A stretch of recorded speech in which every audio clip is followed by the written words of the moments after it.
nza gukora akazi k'ububoyi i Kigali, ndaza ndagakora hano i Kibagabaga, mfite diplome.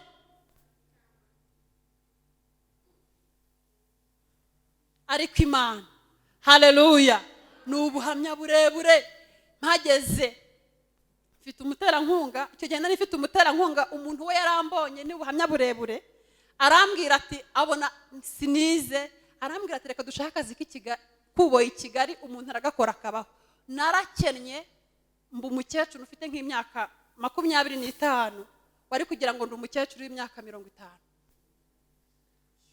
Buriya nta muntu ugaburira agahinda, nta muntu ugasiga ibyo wakora byose, nta muntu usibye Kristo wenyine niwe umanuka mu mutima akareba intimba yo mu mutima akagira icyo ayikoraho.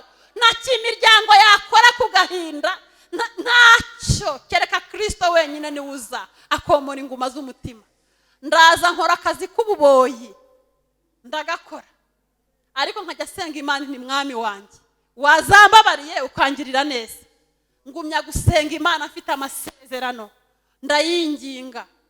Umunsi umwe ngiye kumva ryatangazo rivuga ngo abantu bose bize niba depose, nanjye ubwo ndadepoza nkiri mwaho kazi k'ububoyi. Gusuzugura ahantu hose uzajya haka service bagusuzugura. Umuntu yarambwiye atuje kwiga iki, nje kwiga ibihari. Urumva umunyabutayi ati atijya kwishyura transcript, ntinigi iki.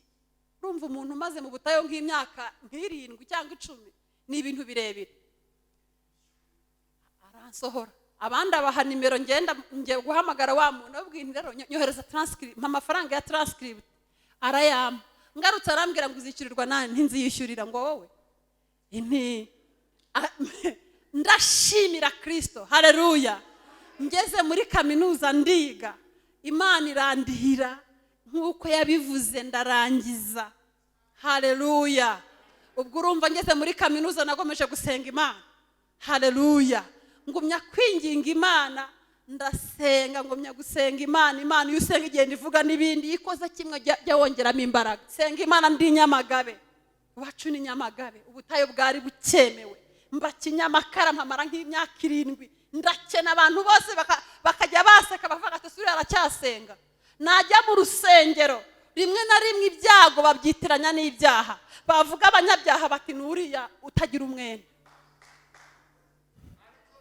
Iyo rimwe na rimwe ibyago babyitiranya n'ibyaha, nari mfite umwana nanjyaga gusenga ntwaye igikoma cy'umwana mu karitiro. Iyo ugitwayemo, iyo ugeze hano hirya igikoma gicika amazi, ariko nguma imbere y'Imana, haleluya. Guma imbere y'Imana, Imana ndayinginga. Imana nyiba imbere, umwaka urashira, imyaka irashira, abantu bose uwo dusenganye mwasengana n'umuntu agasubizwa akagira ngo we watutse Imana. Ariko nagira ngo nkubwire ngo Imana iracyakora.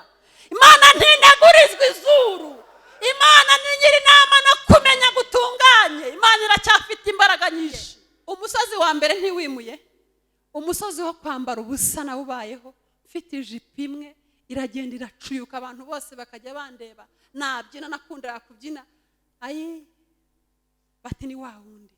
Ariko Imana yimura imisozi ikayubika n'uburakari bwayo. Umusozi w'ubukene Imana irawimura, umusozi w'amagambo, umusozi w'ubupfubyi, umusozi w'uburushyi Imana urawimura. Nta musozi wananira Imana. Ibyakunaniye, umusozi wakunaniye wose, wowe uri umuntu ariko Imana irawushoboye. Umusozi w'ubushomeri, narashomye diplome nkajya mbaza ngo narize, nahura n'abantu twiganye nkihisha, nabona bagiye guca hariya nkaca hirya iriya, haleluya. Ariko Imana ikajya imbwira ngo nzakudepasa nta kinyoteri. Umurongo wa 7 haravuga ngo kandi saba umwami, umwami niyemera bampa inzandiko zo gushyira ibisonga bye byo hakurya y'uruzi, ngo bampe inzira ngere i Buyuda, bampe n'urwandiko rwo gushyira Safu umurinzi w'ikiriba cy'umwami, kugira ngo ampe ibiti byo kubazamo ibikingi by'amarembo y'umunara w'inzu, kandi n'iby'inkike y'umurwa by'inzu nzabamo. Ahantu mpashinga akarongo haravuga ngo umwami arabinyemerera, abitewe n'ukuboko kwiza kw'Imana yanjye kwari kundiho. Amen. Reka dusimbuke dusome muri Yobu ibice 9. Yobu ibice 9 umurongo waho wa 5 hari amagambo avuga ngo, Yobu 9 umurongo wa 5 haravuga ngo, yimura imisozi itabimenye ikayubikana uburakari bwayo. Yobu 9:5 haravuga ngo, yimura imisozi itabimenye ikayubikana uburakari bwayo. Haleluya! Imana ishimwe. Hari indirimbo iri kumfasha, nizere ko abantu bose bari muri aya materaniro bafashijwe. Imana ishimwe. Ntandurirwa n'isezerano, nta muyaga ushobora guhungabanya isezerano, nta kintu gishobora gukuraho isezerano, keretse iyo nyir'ukuri habwa yabivuyemo. Mwibuka Abisirayeli igihe bavaga mu Egiputa, ingabo nyinshi za Farawo zari zibasatiriye, induru y'urugamba inyuma yabo, imbere inyanja itukura, urupfu rwari rubagose byari birangiriye aho. Ntandurirwa n'isezerano, nta muyaga ushobora guhungabanya isezerano, nta kintu gishobora gukuraho isezerano, keretse iyo nyir'ukuri habwa yarivuyemo.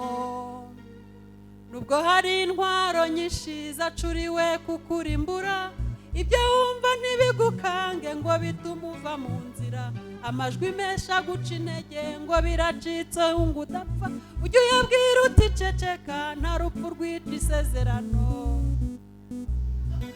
Ntandurirwa n'isezerano, nta muyaga ushobora guhungabanya isezerano, nta kintu gishobora gukuraho isezerano, keretse iyo nyir'ukuri habwa yarivuyemo. Umva, nubwo hari intwaro nyinshi zacuriwe kukurimbura, ibyo wumva ntibigukange ngo bitume uva mu nzira, amajwi menshi aguca intege ngo biracitse ngo udapfa, ujye uyabwira uti ceceka, nta rupfu rwica isezerano. Ntandurirwa n'isezerano, nta muyaga ushobora guhungabanya isezerano, nta kintu gishobora gukuraho isezerano, keretse iyo nyir'ukuri habwa yabivuyemo. Haleluya! Haleluya! Imana yacu ni inyamaboko, kandi Imana niyo kwizerwa ibihe n'ibihe. Haleluya! Haleluya! Imana yacu ni Imana yo kwizerwa. Imana ishimwe. Dusomye ijambo muri Nehemiya ibice 2. Reka dusubiremo ngo, umwami arabinyemerera abitewe n'ukuboko kwiza kw'Imana yanjye kwari kundiho. Ndashaka kubwira ukuboko kwiza kw'Imana. Haleluya! Ukuboko kwiza kw'Imana kubana nawe bakuroga ukabaho. Ukuboko kwiza kw'Imana. Nehemiya yari umuherezi bwami, ariko ngo agira umubabaro, aza kumva amakuru ko iwabo habaye Yerusalemu, agira umubabaro, ahereza umwami ababaye. Umwami ngo aramubaza ngo ubaye kera, amubwira amakuru y'iwabo. Umwami aramubwira ngo saba icyo ushaka. Haleluya! Twasomye aramubwira ngo amusaba urwandiko, urwo azahereza abo hakurya y'uruzi, n'urwo azahereza ushinzwe ishyamba ry'umwami, kugira ngo ace ibiti byo kubaka inzu n'ibyo kubaka inzu y'Imana. Haleluya! Ngo umwami arabimuha abitewe n'ukuboko kwiza kw'Imana kwari kumuriho. Haleluya! Ukuboko kwiza kw'Imana kukuvuganira aho utari kuvuganirwa. Ukuboko kwiza kw'Imana kukugeza aho utari kugera. Ukuboko kwiza kw'Imana ukujyana gucuruza inyanya ukazazamuka ukagira amataje. Ukuboko kwiza kw'Imana ujya gukora ububoyi, ejo bundi ukazaba mabuja w'abantu benshi. Ukuboko kwiza kw'Imana. Haleluya! Mwifurije ukuboko kwiza kw'Imana ko kubana nawe. Ukuboko kwiza kw'Imana kubana nawe utwite,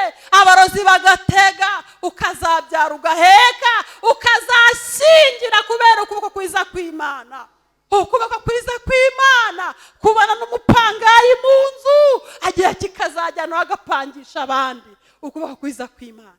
Haleluya. Imbabwira ndarabyiboneye. Haleluya. Ntabwo ari amagambo.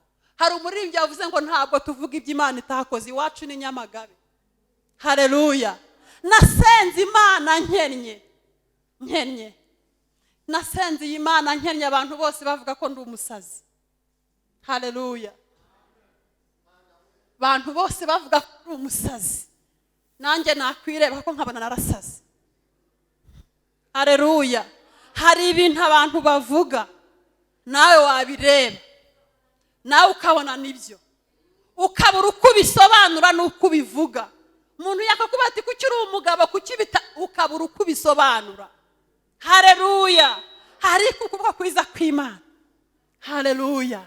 Niko naje hano bavuza imbaraga z'Imana. Iyi Mana tuvuga iracyakora. Imana iracyakora, iracyariho. Iyo ku bwa Aburahamu yatangaga abana, iracyakora. Imana iracyakuraho umuntu ubushwambagara. Senga Imana ndi Nyamagabe. Iwacu ni Nyamagabe. Ubutayo bwari bukemewe. Mba Kinyamakara mpamara nk'imyaka 7. Ndakena, abantu bose bakajya baseka bavuga ati suri aracyasenga. Najya mu rusengero rimwe na rimwe ibyago babyitiranya n'ibyaha. Bavuga abanyabyaha bati nuriya utagira umwene. Iyo rimwe na rimwe ibyago babyitiranya n'ibyaha. Nari mfite umwana najyaga gusenga ntwaye igikoma cy'umwana mu karitiro. Iyo gitwayemo, iyo ugeze hano hirya igikoma gicika amazi. Ariko nguma imbere y'Imana. Haleluya. Nguma imbere y'Imana. Imana ndayinginga, Imana nyiba imbere, umwaka urashira, imyaka irashira, abantu bose uwo dusenganye mwasengana n'umuntu agasubizwa kugira ngo we watutse Imana. Ariko nagira ngo nkubwire ngo Imana iracyakora. Imana ntinegurizwa izuru. Imana ni nyiri inama no kumenya gutunganye. Imana iracyafite imbaraga nyinshi. Haleluya. Hari umuririmbyi wavuze ngo abayivuga nabi bayibeshyera, bayigira inama barekeraho. Imana ntiterwa inkunga, ahubwo itera abantu inkunga. Ndasenga ariko ndakena. Ariko Imana ikajya ibivuga, ikajya imbwira iti nzakujyana i Kigali. Ntamena, abantu bose bati iramushyekenga. Nanjye nareba nkabona irashyekenga. Hari igihe Imana ibwiye umuntu ufite ikibanza ngo izamwubakira inzu, biroroshye yahita abyemera. Ariko hari igihe Imana ibwira umuntu wabuze ubukode, umazemo amezi 5 ngo nzaguha inzu, ntibyumvikana mu matwi. Ariko nagira nkubwire ngo imbaraga z'Imana ntago ziri mu byo utekereza. Imbaraga z'Imana ziri hejuru ya byose. Twasomye ijambo muri Yobu 9:5 ngo yimura imisozi itabimenye, ikayubikana uburakari bwayo. Igihe cyarageze ndagumya ndasenga ngo imbere y'Imana ku rusengero. Haleluya. Nagira nkubwira ngo ugomeze usenge wiringira Imana. Imana iriho.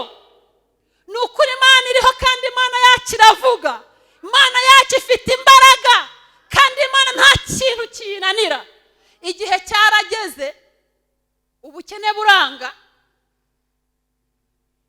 nza gukora akazi k'ububoyi hano i Kigali. Ubuhamya ni burebure, nari narize afite imanite. Buriya ntazagira umuntu ukubeshya. Ukubeho kwiza kw'Imana kutari kuri diplome yawe, ukubeho kwiza kw'Imana kutari mu bwonko bwawe, ntacyo wakora. Umuntu yakubaza ngo nguhe iki, ukabona nta kintu wakora. Ariko bisaba niyo mpamvu uri muri riteraniro. Ndakwinginze, ushobora kubaza umuntu ukorera iki, ntibishoboke. Nza gukora akazi k'ububoyi i Kigali.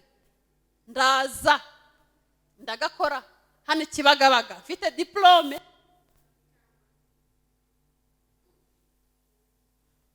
Ariko Imana, haleluya, ni ubuhamya burebure.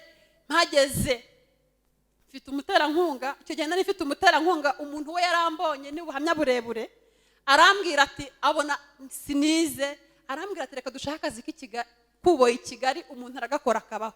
Narakennye, mbu umukecuru ufite nk'imyaka 25, wari kugira ngo ndi umukecuru w'imyaka 50. Buriya nta muntu ugaburira agahinda, nta muntu ugasiga ibyo wakora byose. nta muntu usibye Kristo wenyine niwe umanuka mu mutima akareba intimba yo mu mutima akagira icyo ayikoraho. nta kimiryango yakora ku gahinda ntacyo, kereka Kristo wenyine niwe uza akomora inguma z'umutima. ndaza nkora akazi k'ububoyi ndagakora, ariko nkajya senga Imana nti mwami wanjye wazambabariye ukangirira neza. ngumya gusenga Imana afite amasezerano ndayinginga. umunsi umwe ngiye kumva ryatangaje ngo abantu bose bize niba depoze, nanjye ubwo ndadepoza nkiri mwaho kazi k'ububoyi. ngiye kumva numva barampamagaye, nayo narahuye n'umuntu uri hanze mu Bubiligi, uwo wanzanye arambwira ati burya wari warize. kubera ukuntu yambonaga ntago nari kubwira umuntu uko nize, ko nzi no gusoma ntago wari kubyemera. iminsi n'ubutayu, iminsi n'ubutayu bihindura ibihe. niyo mpamvu Zaburi ya 90 umurongo wa 12 yavuze ngo twigishe kubara iminsi yacu, uburyo butuma dutunga umutima w'ubwenge. kumenya iminsi yawe ukamenya ko ukennye, nibavuga ko uri umurwayi ubyemere kuko ntiwaburana, nibavuga ko uri umusazi ntiwaburana, nta kintu kibigaragaza. ahubwo igihe Imana yonyine niyiza igashyira ibintu ku murongo, haleluya, ikavuga ukuri. Imana ishimwe. naragiye hari muri ya covid, wa muntu arambaza ati burya wari warize? yego. njya mwako kazi, aba twakoranaga bakansuzugura bakandeba ati buri uriya muntu bite, reka utabimenya ndagakora. wa muntu arambwira ati nkukorera iki? haleluya. nagira nkubwire ngo amaboko y'Imana, iringira Imana, haleluya. muntu waje mwaya materaniro, iringira imbaraga zikomeye z'Imana. va ku bantu, va ku miryango, va kuri ba anko. Imana ifite amaboko yo gukora, Imana ifite amaboko yo gukora. Imana izi icyo yakora ikukuraho igisuzuguriro, Imana izi icyo yakora ikereka abantu ko ukijijwe. kubwira abantu ngo urakijijwe abantu bareba byinshi, ariko Kristo wenyine, Kristo wenyine azi icyo yakora. Kristo azi icyo yakora. abantu bose bakavuga ngo dore Imana. ntiwabwira abantu ngo ufite Imana, umuntu umubereye n'ideni utabona yo kwishyura inzu ntago yabyemera. ntiwabwira umuntu ngo ufite, ntibishoboka. ariko Imana izi icyo yakora. ndabubwira umurokore iyo usenga umenya icyo Imana yavuze, umenya ikintu kiri imbere yubana n'Imana, murabizi. ndabubwira ndashaka kwiga kaminuza, arambwira ati wowe yabonaga ndi umwaka nk'imyenda, ndi umwaka ikintu ngewe ati ngewe nkiga nari umuhanga, ni process ndereka ndere kuyicamo. arambwira ati jyayo. njya muri kaminuza kwiyandikisha, umuntu wakoraga kuri reception arandeba, nawe akora ibyo agomba gukora. haleluya. igihe cyawe kitaragera ibintu byose bizagusuzugura. ahantu hose uzajya haka service bagusuzugura. umuntu yarambwiye atuje kwiga iki? nje kwiga ibihari. urumva umunyabutayi ati atijya kwishyura transcript, ntinigi iki? urumva umuntu umaze mu butayo nk'imyaka 7 cyangwa 10, ni ibintu birebire. aransohora. abandi abaha nimero ngiye guhamagara wa muntu, abwira rero nyohereza transcript, amafaranga ya transcript arayama. ngarutse arambwira ngo uzicurirwa nani? ntinziyishyurira. ngo wowe ndashimira Kristo, haleluya. ngeze muri kaminuza ndiga, Imana irandihira nkuko yabivuze, ndarangiza, haleluya. ubwo urumva ngeze muri kaminuza nagomeje gusenga Imana, haleluya. ngumya kwinginga Imana, ndasenga, ngumya gusenga Imana. Imana iyo usenga igenda ivuga n'ibindi, ikoze kimwe jya wongeramo imbaraga. niba wasenga kabiri ujye wongeramo izindi imbaraga, inyuma hari ibindi. umuririmbyi yaravuze kugeza ubwo ndageze ahantu heza cyane. muri Kristo ni mu rugendo. komeza usenge, nikora kimwe usenge, niguha ikibanza usenge, nikubakira ugomeze usenge paka tugeze mu ijuru. Imana irafite, kandi ntugire ubwoba. amaboko y'Imana ni maremare, haleluya. kandi ahantu hose ni mukwayi. iyi si yose ni y'Uwiteka. amajyaruguru n'iburasirazuba n'iburengerazuba ni iby'Uwiteka. Imana ikora icyo ishaka. ndagumya ndasenga. narangije kaminuza afite amanota meza, mu mpera Imana icyubahiro. ibyo byararangiye. Umusozi wa mbere ntiwimuye, umusozi wo kwambara ubusa nawubayeho, mfite ijipo imwe iragenda iracuyuka, abantu bose bakajya bandeba nabyina, nakundira kubyina,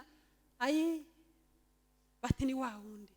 Ariko Imana yimura imisozi itabimenye, ikayubika n'uburakari bwayo. Umusozi w'ubukene Imana irawimura, umusozi w'amagambo, umusozi w'ubupfubyi, umusozi w'uburushyi Imana urawimura.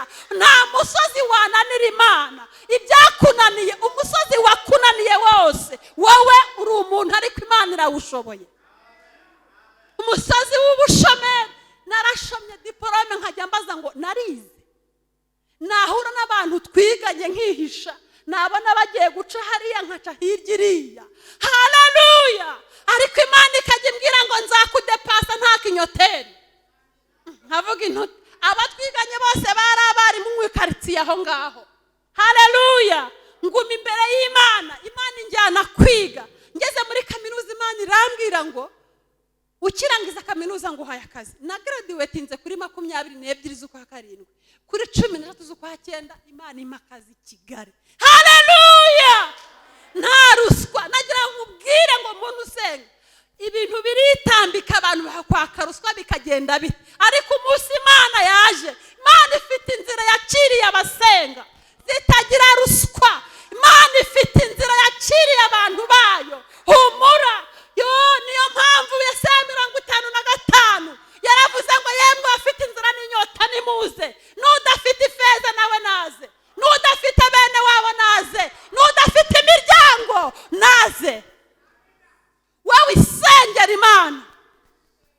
Wa musore we, kuba udafite ikibanza, udafite amafaranga, udafite be, ntibivuze kutazashaka. Jya imbere y'Imana. Yaravuze ngo nibaze. Haleluya!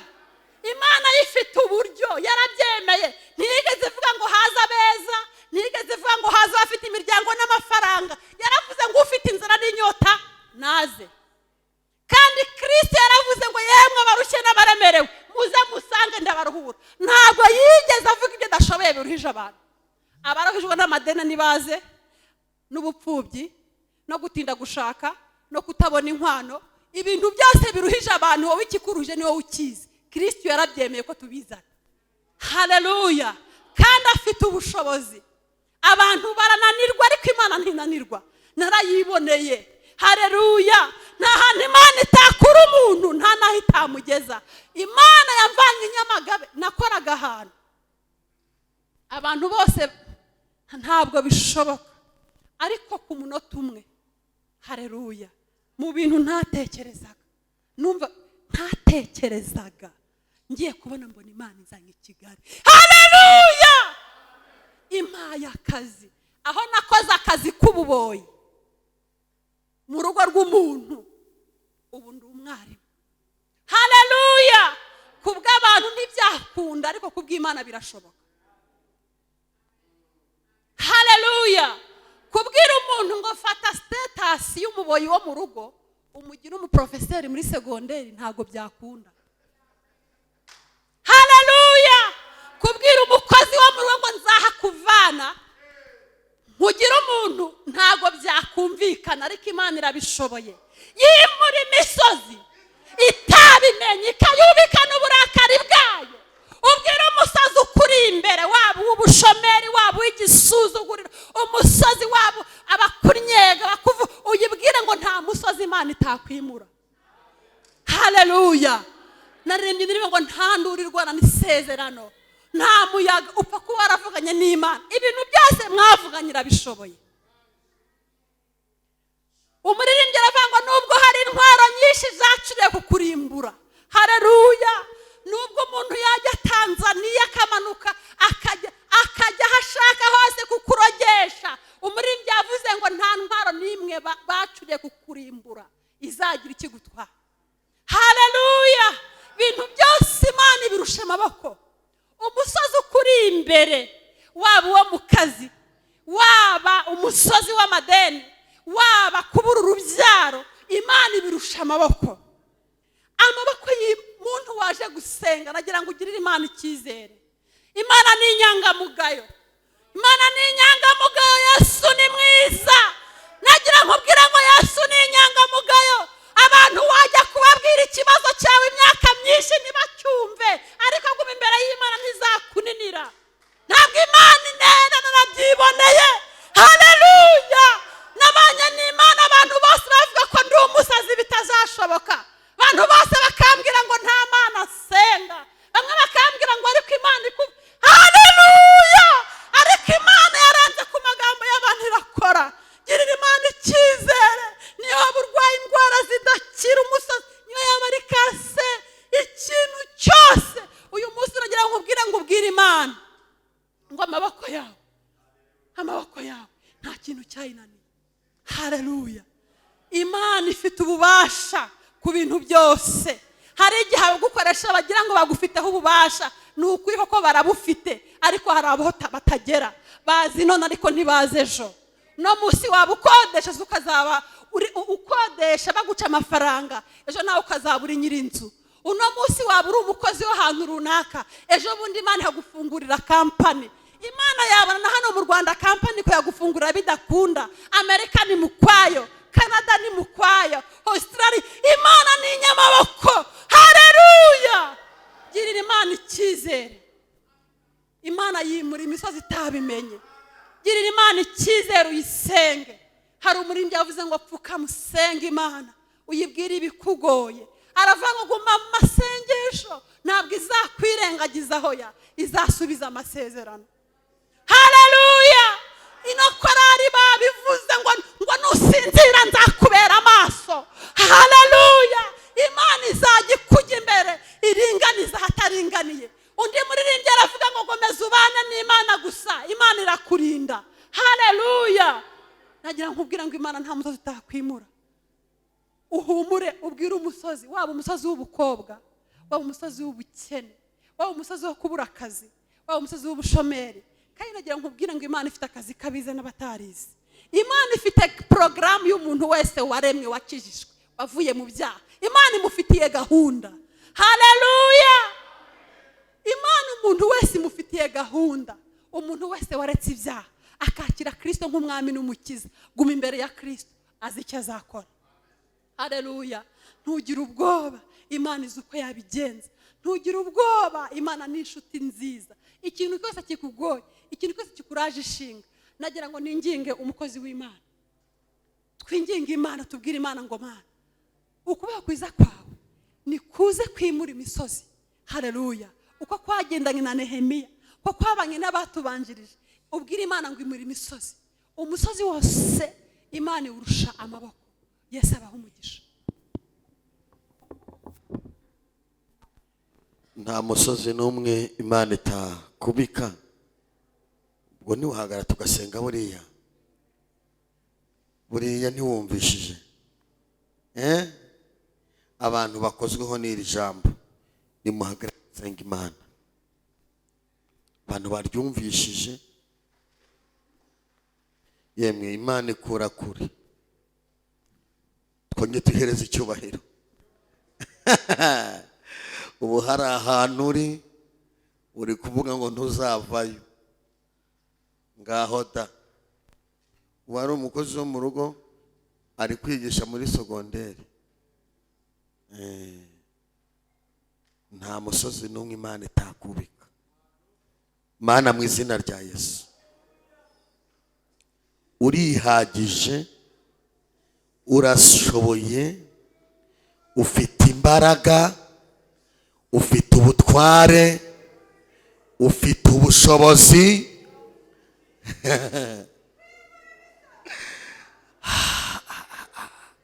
Muri iri teraniro abantu barahagaze, hari imisozi ibariho, hari imisozi y'ubukene, hari imisozi y'uburwayi, hari imisozi y'inzara, hari imisozi y'ubukode, hari imisozi y'intambara, hari imisozi y'amagambo. Amakuru tumenye ni ukuri Imana yimura imisozi.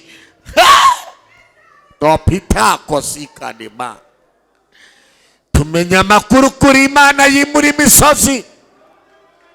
Urayimura ikimuka, imisozi y'amagambo urayimura ikimuka, imisozi y'uburwayi urayimura, iyo kubura icyo kurya urayimura, iyo kuba mu buhenebere urayimura, imisozi yo kwambara ubusa urayimura, imisozi yo kubura urubyaro urayimura, iyo kubura minerivari urayimura. ayiwe mucunguzi mwiza, turakuzamurira icyubahiro mwami. Ntabwo tubizi mwami, ariko iyi misozi iri imbere y'abana bawe yimura aka kanya.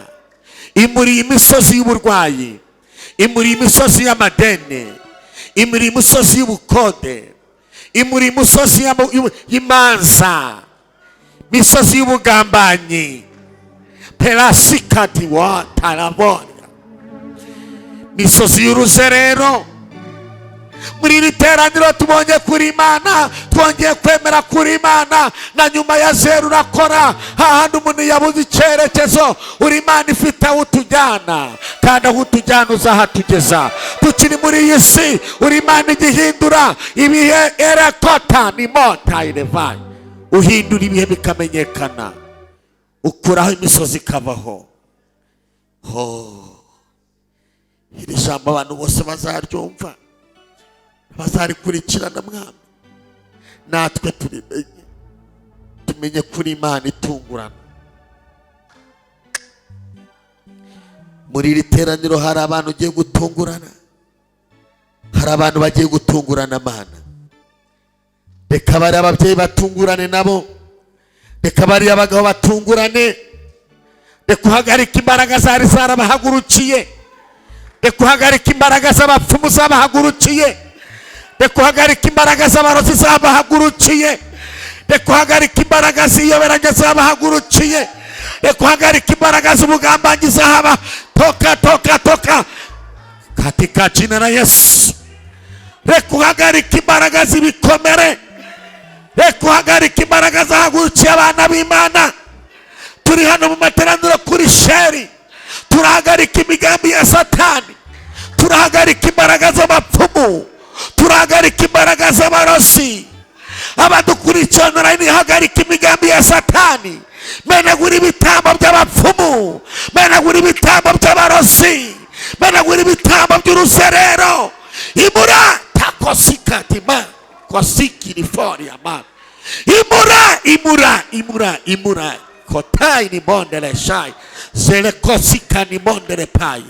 Imura za karande, imura mahembe, imura uruzerero, imura za cyamunara, imura uburwayi, imura kagambane, imura takosika.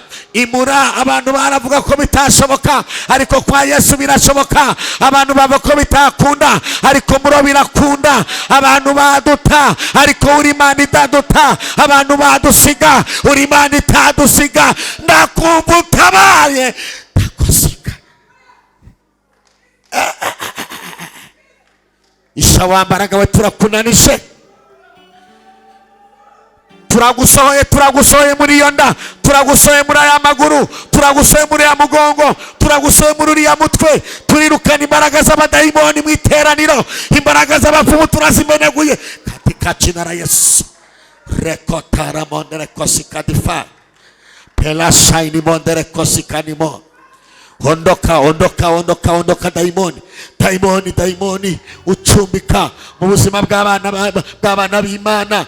Tumenye neza kuri Imana igihinduranya ibihe. Umuntu yaba mu butayu, umuntu yakangwa, umuntu yagenda yihishe kubera ubukene, kubera ibibazo, ariko ukazamuhishura. Nibona uba muri teraniro, hari abantu uhishuye, hari abantu uvanye ahantu bari, hari abantu uvanye mu ruzerero, hari abantu uvanye mu bitutsi, hari abantu uvanye mu nyuro, hari abantu bakize indwara, hari abantu bakize diyabete, hari abantu bakize kanseri, hari abantu usukiye umwuka wera. Zamura ibiganza wakira imbaraga z'Imana, zamura ibiganza wakira ineza y'Imana, zamura ibiganza wakira amavuta y'Imana. Imbaraga zagufasha nizikurekure, imbaraga zafashe ibiganza byawe. Yetakota sikani mwondere kosikiri bori ya mandore pa.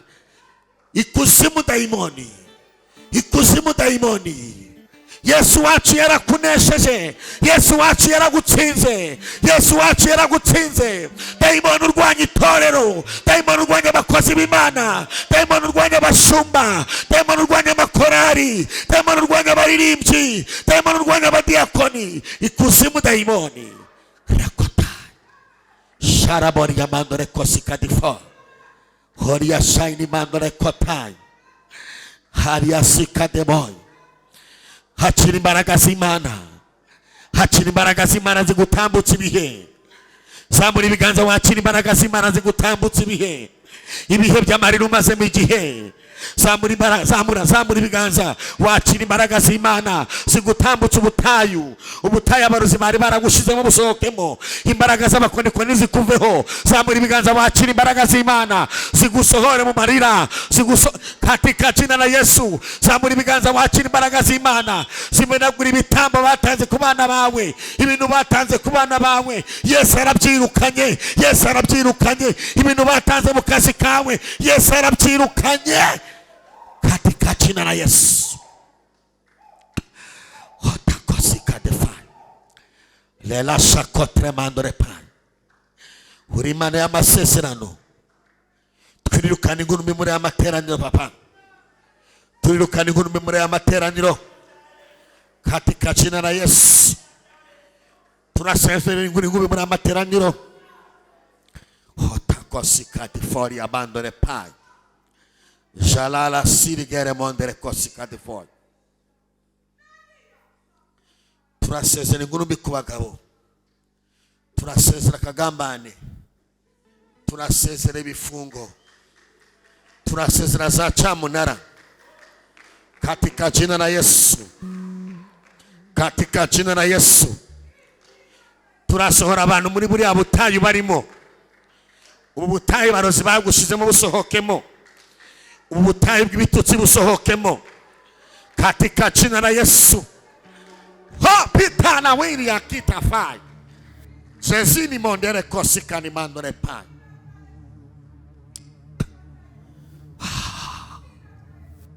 Atarasika ashara boriama atayefa.